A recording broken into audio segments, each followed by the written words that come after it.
In this series, I'm going to show a couple teaching techniques using ChemDoodle to help wow your students in the classroom. This particular video will cover how to show off a Buckyball and how to show off the topology and topography of the molecule to help your students understand molecular structure.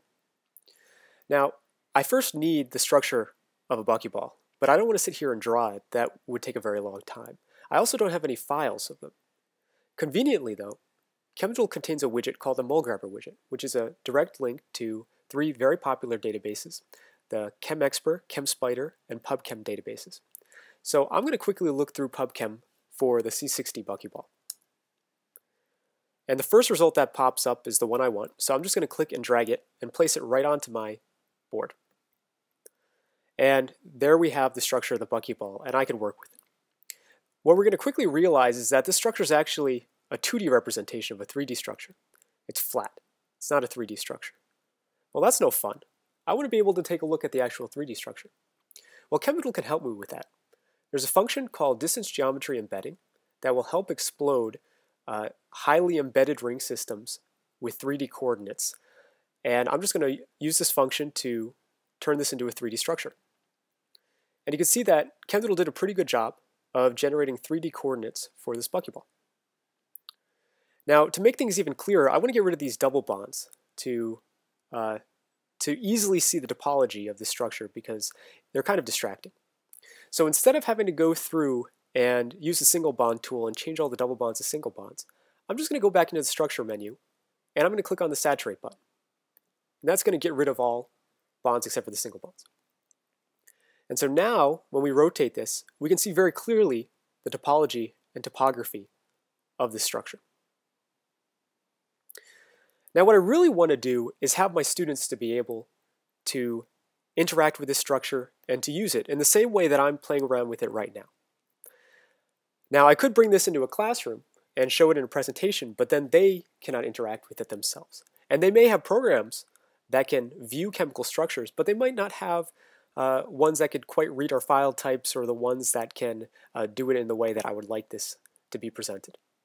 So what I'm going to do is I'm going to use ChemDoodle web components to put this structure into a web page so that my students can interact with it in 3D. So I'm going to go to the File menu, and I'm going to go down to Web Components, and I'm going to click on Generate Component. What pops up is a small editor which allows me to change how the component will appear inside of my web page. Instead of the small 100 by 100 pixels, I'm going to increase this to be 250 by 250. Now, I'm going to just quickly take a preview about this. I'm going to go down here to the bottom and I'm going to click on the preview button. Now this component will open up in my default browser, which is Safari. Now there's a few things about this I don't like. The first is that it still looks like I'm drawing it in an editor. It's got a white background and the bonds are these 1 pixel thick black lines. There's not a lot of contrast between the bonds that are in the front and in the back. And worst of all, I can't interact with it. It's just a 2D image. So I'm going to go back into the editor and change a few things. First I'm going to change is the background color. And I'm going to make that black. Secondly, I'm going to go and change the bonds a bit. I'm going to ask them to be colored as JMOL colors. That way they're all gray as carbon atoms are defined in that set. I'm going to change the bond width as well so that it's 3 pixels. And down here at the bottom I'm going to change the clear width. Now the clear width will allow me to have a better contrast between the bonds in the front and the bonds in the back. And I'm going to change this to 1 pixel. Lastly, instead of showing just a static image, which is the viewer, I'm going to go down and choose Transformer instead. And I'm going to click 3D rotation so that my students can do the same thing on the web page that I'm doing right here in the program. And again, I'm going to click Preview. And you can see that the structure here is now much clearer, and we can easily see the topology and the topography of the structure. So how do I get this onto my web page? Well, it's very simple actually. The first thing you need to do is install ChemDoodle web components on your website. It's very easy to do. Just go to our website, web.chemdoodle.com, and you'll find instructions there. The second thing you want to do is down here at the bottom, you want to click on the Generate button.